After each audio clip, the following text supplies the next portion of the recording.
ما يحدث هذا خاصة من البنات، بنات الحمايل وغير بنات الحمايل، هذا سطحية في الفكر ودعارة تمارس بشكل لفظي وهي حاجة جسدية في إطار القانون، وهذا يدل على أن هناك مشروع للرذيلة يتم تأسيسه.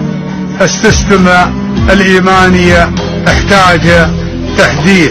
يا رب وفقنا لذلك وعظنا.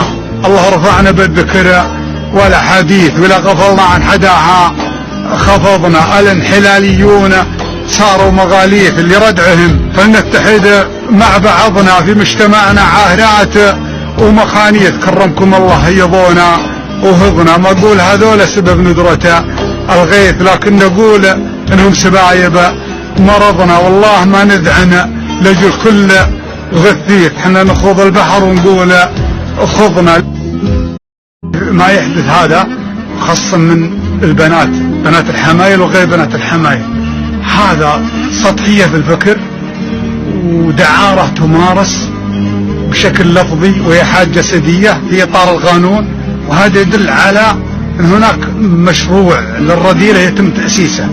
السيستم الإيماني احتاج تحديث. يا رب وفقنا لذلك وعظنا. الله رفعنا بالذكر ولا حديث، ولا غفلنا عن حداها خفضنا. الانحلاليون صاروا مغاليث لردعهم، فلنتحد مع بعضنا في مجتمعنا. عاهرات ومخانيث كرمكم الله هيضونا وهضنا. ما نقول هذول سبب ندرة الغيث، لكن نقول انهم سبايب مرضنا. والله ما نذعن لجل كل غثيث، احنا نخوض البحر ونقول خضنا.